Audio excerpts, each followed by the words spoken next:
بسم اللہ الرحمن الرحیم نحمده ونصلی ونسلم علی رسولنا الکریم اما بعد۔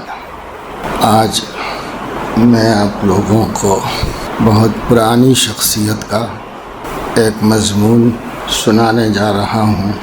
اس کا نام ہے، اس شخصیت کا نام ہے قاضی ثناء اللہ قدس سرہ۔ پانی پت شمالی ہندوستان میں ایک جگہ ہے، وہاں کے رہنے والے تھے۔ علم و فضل بھی اللہ نے خوب عطا فرمایا تھا، اور روحانیت بھی عروج پر تھی۔ اس ملک کی عظیم علمی شخصیتوں میں شمار ہوا ہے۔ ان کی ایک کتاب ما لا بد منہ کے نام سے درس نظامی میں شامل تھی۔ فارسی کا حصہ یا فارسی تقریباً ختم ہو جانے کی وجہ سے اب وہ کتاب نصاب میں آپ لوگوں کے سامنے نہیں آتی۔ ہم جب پڑھتے تھے تو وہ نصاب کا حصہ تھی۔ وہ کتاب بطور فقہ کی کتاب کے ابتدائی درس میں شامل تھی، جیسے اس زمانے میں بالکل ابتدائی درجے میں بہشتی ثمر پڑھائی جاتی ہے۔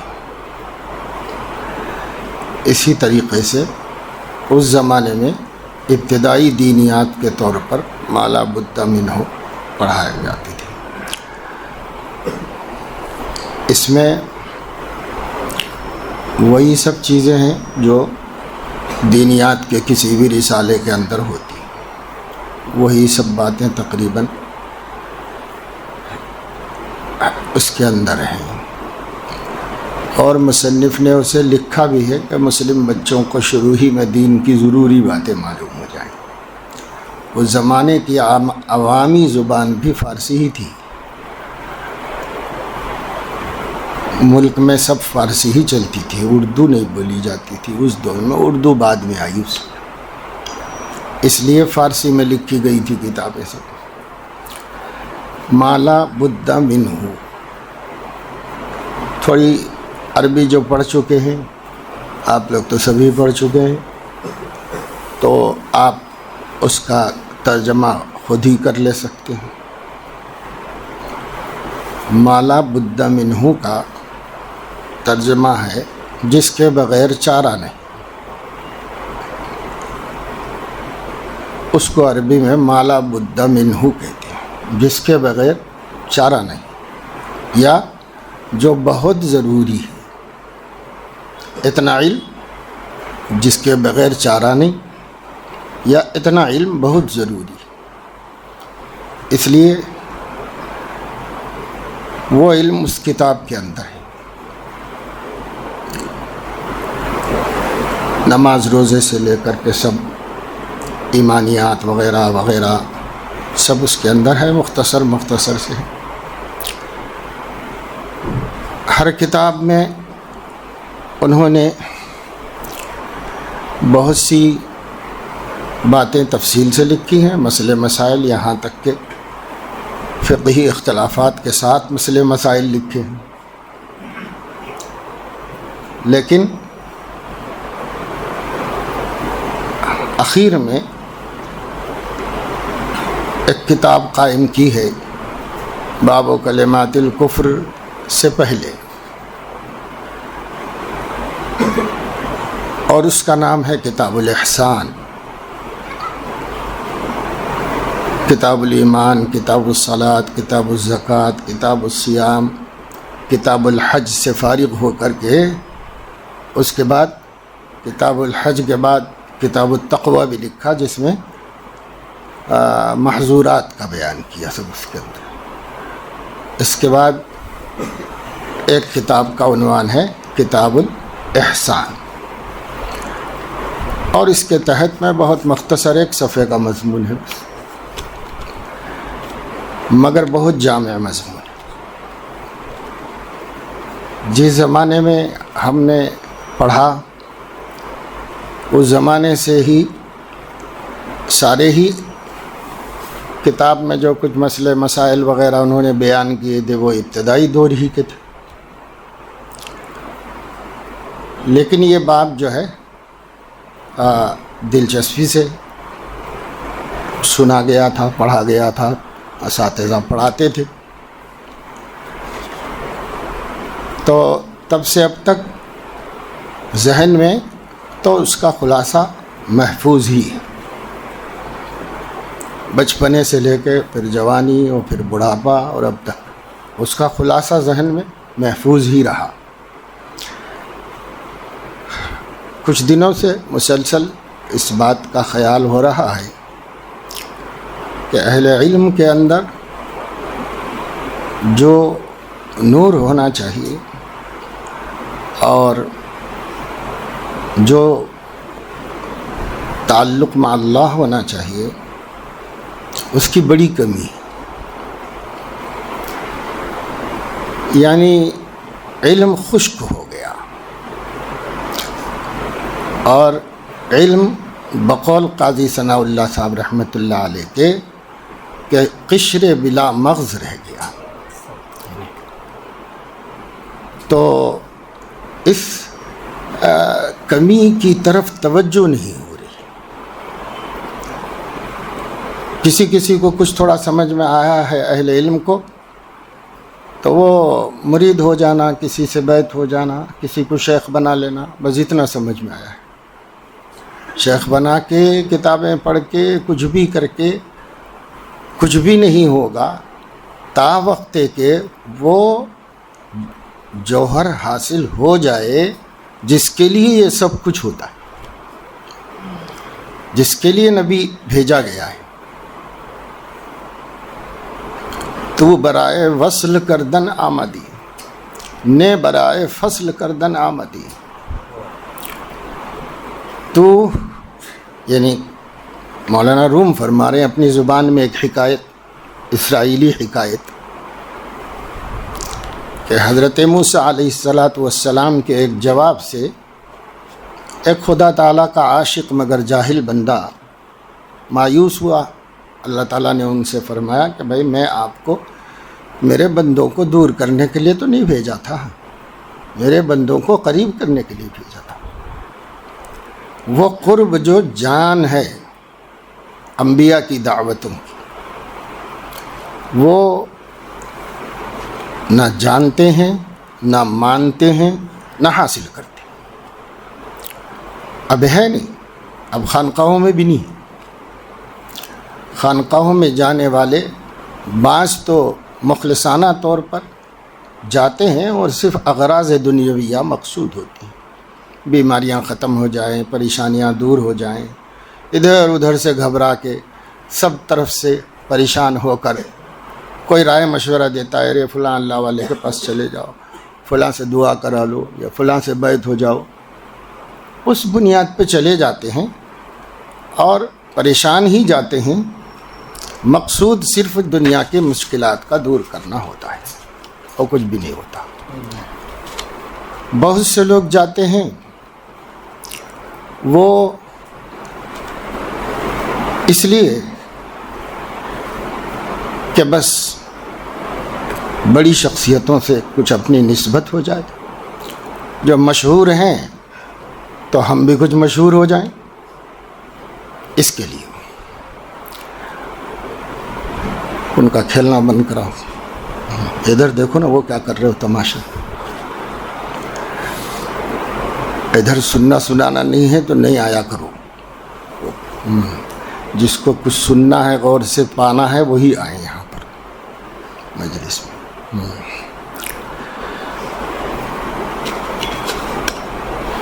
اب آپ بولو میں کیا بول رہا تھا،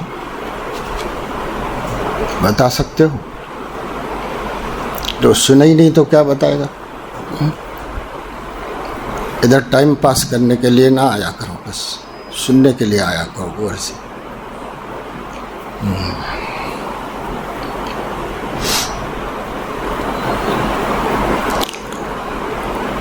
تو کیا بول رہا تھا مولانا؟ لوگ مخلصانہ آتے ہیں اغراض النبی لے. کچھ لوگ آتے ہیں جو اغراض کے لیے آتے ہیں.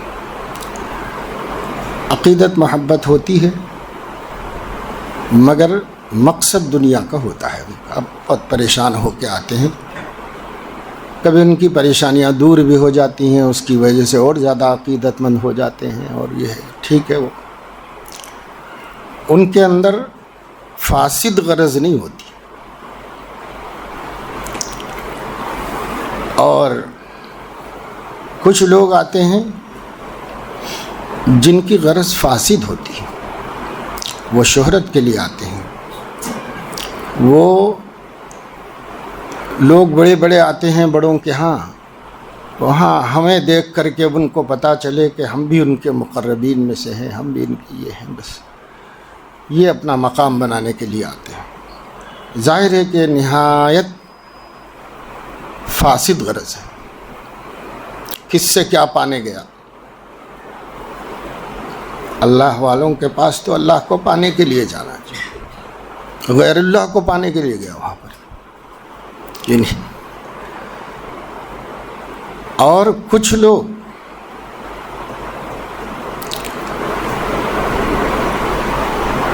جگہ جگہ تجربہ ہو رہا ہے کہ اپنے کو عقیدت مند بنا کر محبت اور خلوص کا رویہ پیش کر کے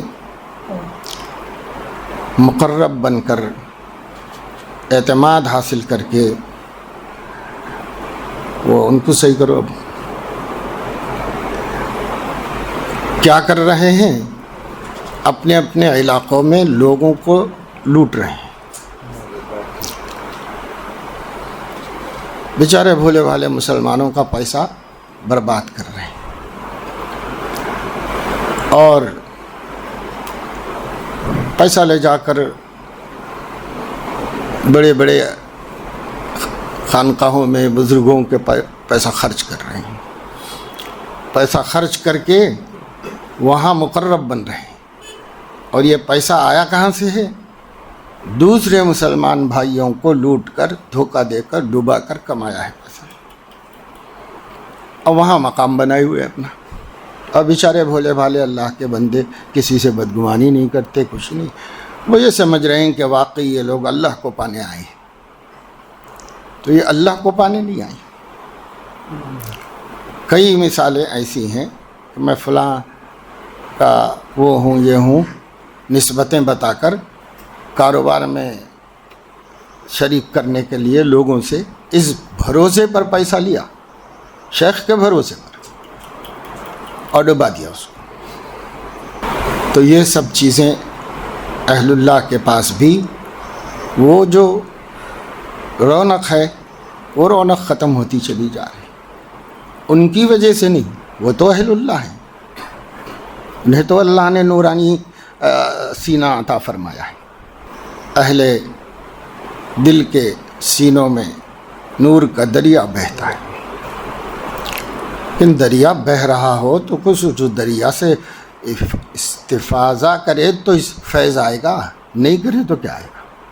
سمندر کے کنارے پڑا رہے, دریا کے کنارے 50 سال گزار لے تو کیا پانی کا ایک بوند بھی ملے گا؟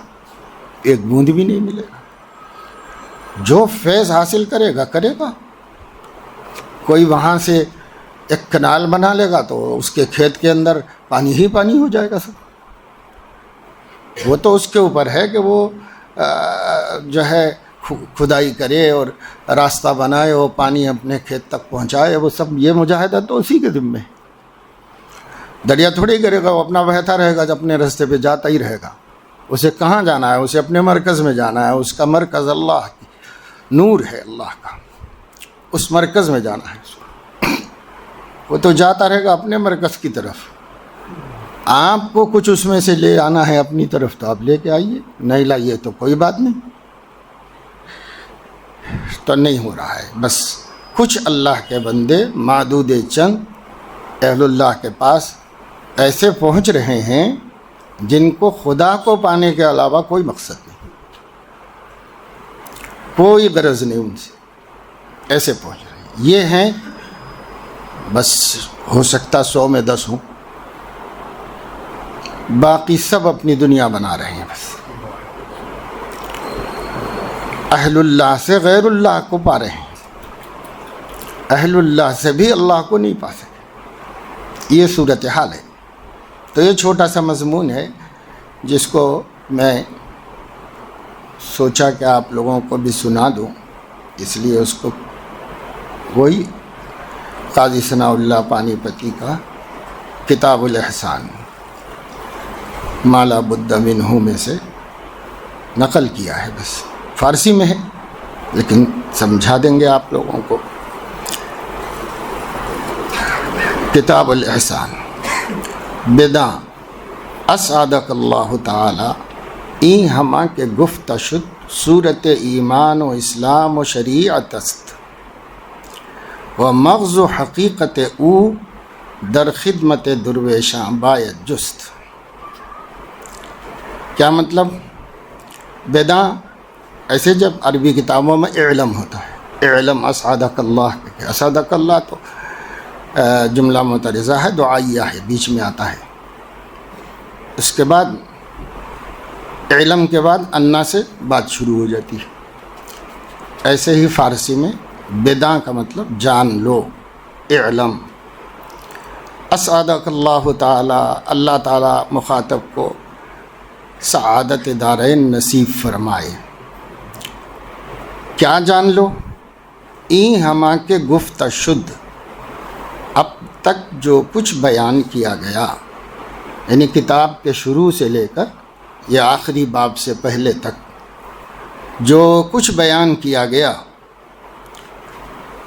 صورت ایمان و اسلام و شریعت است، وہ ایمان، اسلام اور شریعت کی صورت ہے۔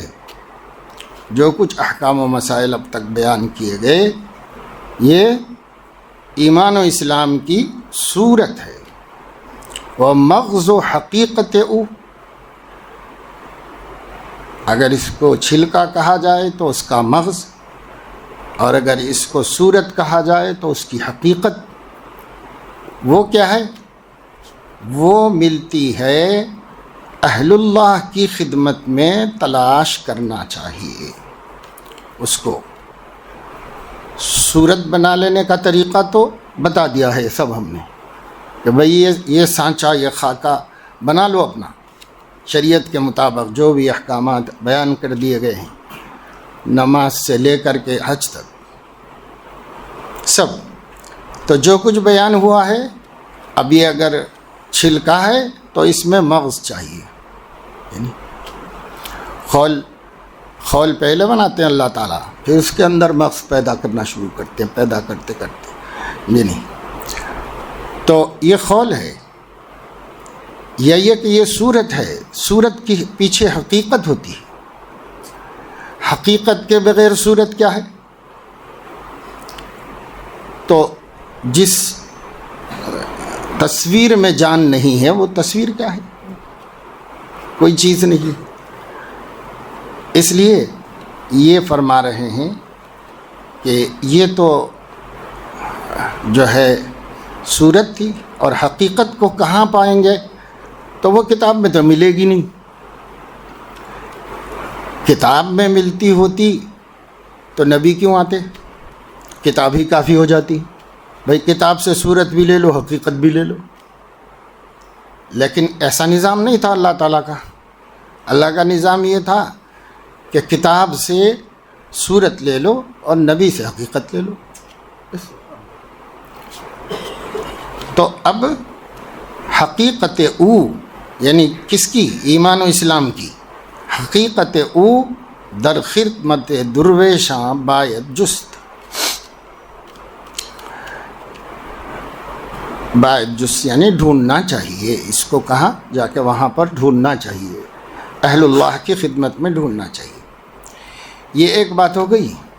آگے کہہ رہے ہیں کہ وہ خیال نہ باید کرد کہ حقیقت خلاف شریعت، خیال نہ باید کرد کہ حقیقت خلاف شریعت است کہ این سخن جہل و کفر است۔ ایسا مت سوچو کہ یہ حقیقت و طریقت وغیرہ یہ خلاف شریعت ہے، اس سے ہمیں کیا لینا دینا، شریعت تو حاصل ہو گئی ہم کو، شریعت پڑھ لیا لکھ لیا، معلومات ہو گئی ہم کو، شریعت پہ چلیں گے کامیاب ہو جائیں گے، اور یہ طریقت و حقیقت اس کا شریعت سے کوئی تعلق نہیں، ایسا خیال مت کرو، کیونکہ یہ بات جہل اور کفر است۔ ایسا سوچنا اور ایسا بولنا جہالت ہے اور کفر ہے، یہ ہمارے بلکہ ہمیں شریعت است، یہی شریعت ہے کہ در خدمت درویشاں چون قلب از تعلق علمی وجہ کے بما سوی اللہ داشت پاک شود۔ دیکھو یہ اتنا باریک نکتہ بتا رہے ہیں کہ علم جو ہے اور علم کے کمالات یہ خود بھی ما سوی اللہ ہے، ہر کمال ما سوی اللہ ہے، اور علم سب سے بڑا کمال ہے تو وہ بھی ما سوی اللہ ہے، وہ اللہ نہیں ہے۔ تو جو ما سوی اللہ سے برسوں مدرسے میں رہ کر گہرا تعلق ہو گیا ہے، اس سے اللہ کا تعلق کمزور ہو جاتا ہے۔ جب تم درویشوں کے پاس جاؤ گے تو یہ غیر اللہ نکلے گا، پھر اللہ آئیں گے جی۔ تو یہ جو کمزوری پیدا ہو جاتی ہے تعلق مع اللہ کی، وہ دور ہوتی ہے اہل اللہ کی خدمت میں رہنے سے۔ اور تو یہ تعلق علمی وجہ کے بھی ما سوی اللہ، یہ بھی ما سوی اللہ ہے، یہ اللہ نہیں ہے۔ علم بھی ما سوی اللہ ہے، جو ما سوی اللہ ہے اس کو اس سے پھر پاکی ملے گی، یعنی پھر اللہ تعالیٰ سے خاص تعلق پیدا ہوگا، یہ ہوگا۔ چون قلب از تعلق علمی وجہ کے بما سوی اللہ داشت پاک شود، دل پاک ہوگا اس کے غیر اللہ کی نسبت سے۔ ورذائل نفس برطرف گشتہ نفس مطمئنہ شود، اور اہل اللہ کی صحبت، ان کے ورع و تقوی و پرہیزگارانہ زندگی کو دیکھ دیکھ کر آدمی کے اندر سے نفس کے رذائل ختم ہو جاتے ہیں، نفس سے مطمئنہ ہو جاتا ہے، نفس سے مطمئنہ ہو جاتا ہے۔ و اخلاص بہم رسانت، اور اخلاص جو سب سے بڑی دولت ہے، قبولیت اعمال کی شرط اول ہے، وہ حاصل ہوتا ہے ان حضرات کی صحبت سے۔ پھر کیا ہوتی ہے کیفیت ایسے عالم کی کہ شریعت در حق او با مغز شود، اب شریعت اس کے حق میں با مغز ہو جاتی ہے۔ اب بغیر بت کی نلی ہے اور بغیر مغز کا چھلکا ہے تو کیا ہوتا ہے؟ بعض مرتبہ آپ بادام توڑو تو اندر کچھ بھی نہیں نکلتا، تو اس کی کیا قیمت ہے، وقت ہے۔ تو یہ کہہ رہے ہیں کہ اب کیا ہو جائے گی اس عالم کی کیفیت کہ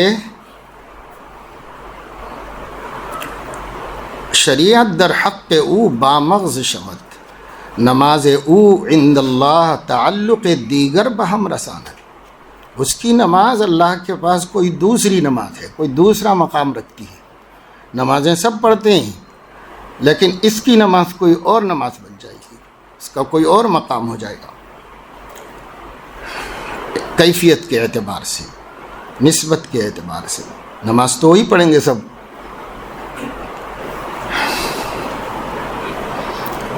ہم چنی صوم او صدقہ او، سب کا یہی حال ہو جائے گا، یعنی ہر عمل میں ایک خاص شان ہوگی۔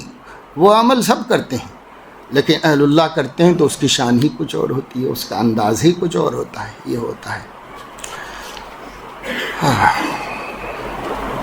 رسول فرمود صلی اللہ علیہ وسلم، اب وہ حدیث نقل کی ہے جو صحابہ کرام کے مقام کے بارے میں ہے کہ اگر بعد کے لوگ احد پہاڑ برابر سونا بھی خیرات کریں گے تو اخلاص اور للہیت اور اندر کی دنیا کی کیفیت کے اعتبار سے میرے صحابہ کے ایک مد یا نصف کے برابر بھی نہیں ہوگا، جو کے برابر بھی نہیں ہوگا وہ سونا۔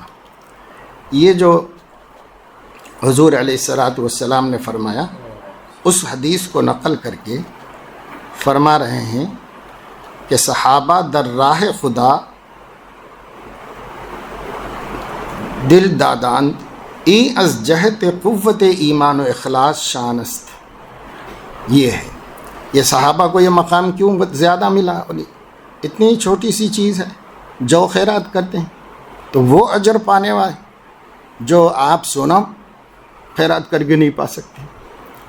تو کیا ہوا؟ خیرات تو خیرات ہی ہے، مقدار ان کی کتنی ہے ان کے مقابلے میں؟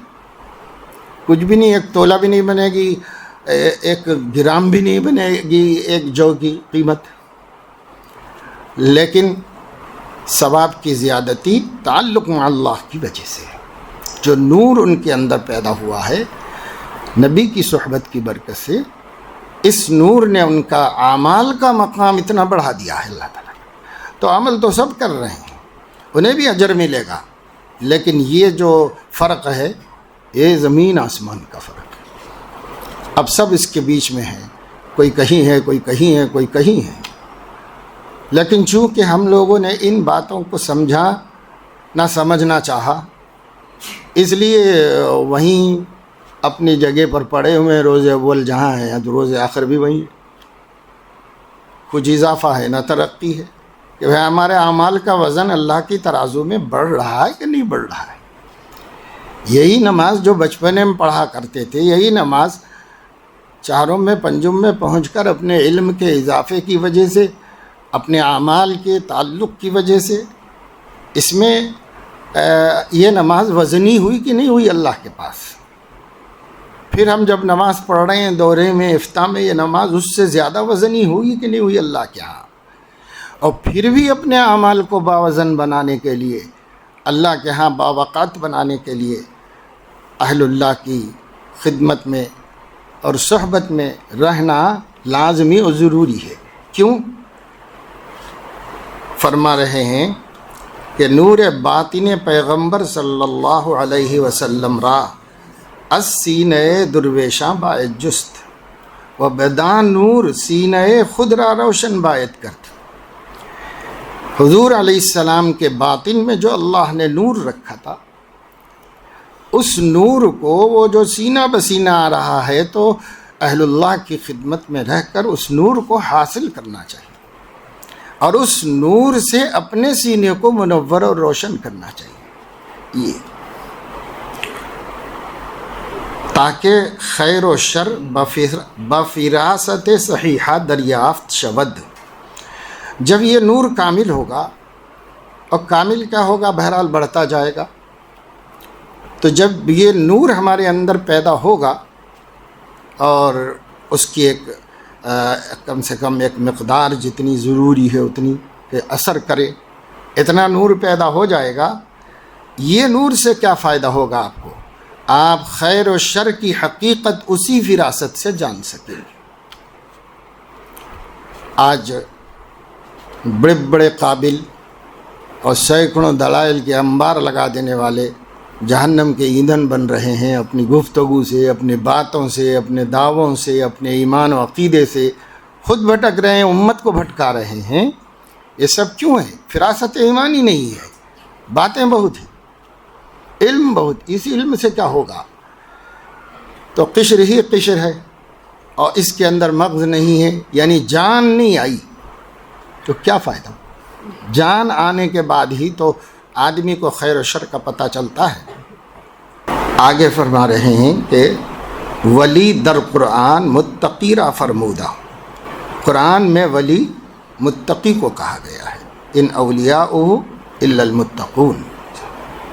و در حدیث علامت اولیاء اللہ فرمودہ کہ در صحبت او خدا یاد آیت، محبت دینار محبت دنیا در صحبت او کم شود و محبت حق زیادہ گردد۔ بس پھر اسی علامت سے اولیاء اللہ کو پہچانو، یہ ہے۔ واللہ عالم۔ و کسے کے متقی نباشد او ولی نباشد۔ جو شخص گناہوں سے نہیں بچتا وہ کبھی ولی نہیں ہو سکتا، متقی ہی ولی ہو سکتا ہے۔ اے بسا ابلیس آدم روح ہست، پس بہر دستے نشایت داد دست۔ مولانا روم کا شعر نقل کیے ہیں کہ بہت سے ابلیس آدمیوں کی شکل میں پھر رہے ہیں، بہت سے شیطان آدمیوں کے روپ میں ہیں، پس ہر کسی آدمی کو دیکھ کر آدمی سمجھ کر ہاتھ مت ملاؤ، آدمی کو ڈھونڈو، اس میں پیچھے ابلیس تو نہیں ہے گئی، اس کو دیکھو۔ شیاطین انس والجن، گمراہ کرنے والے لوگ یہ ہیں۔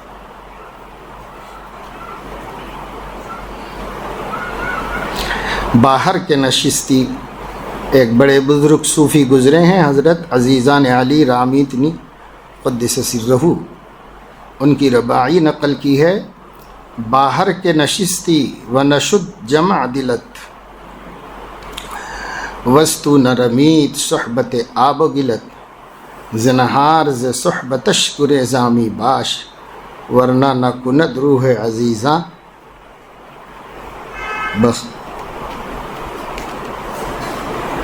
بجلت۔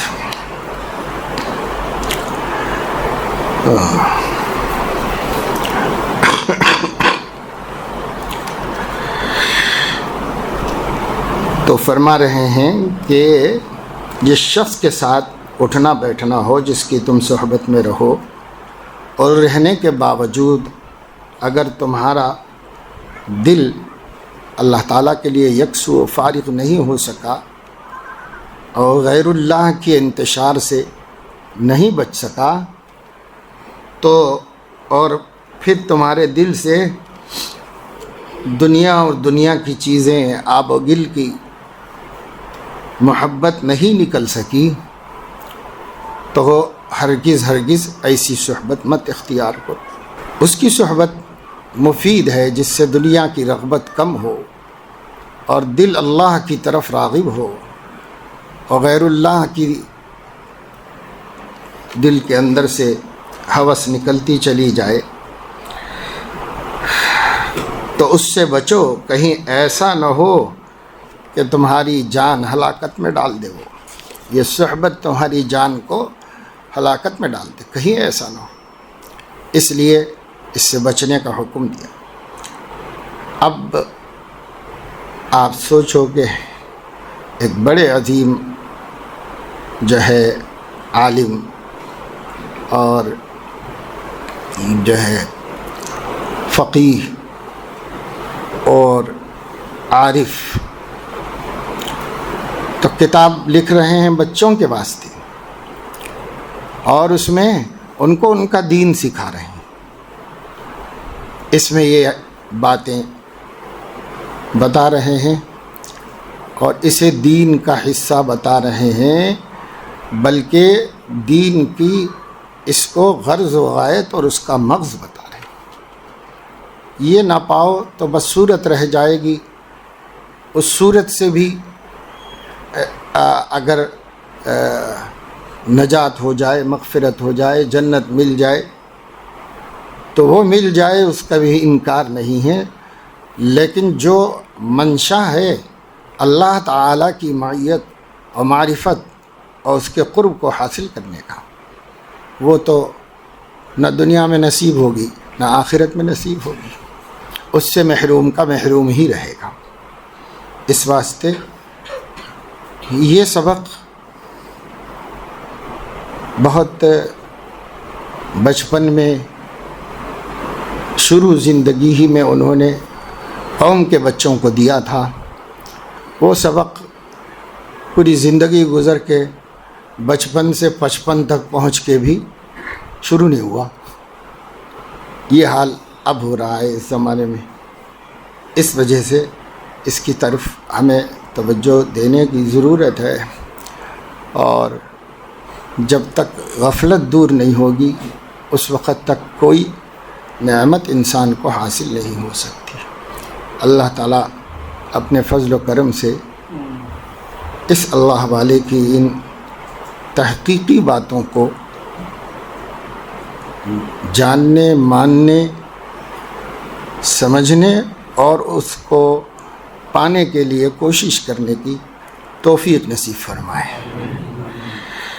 سبحانک اللہم و بحمدک اشہد ان لا الہ الا انت استغفرک و اتوب الیک۔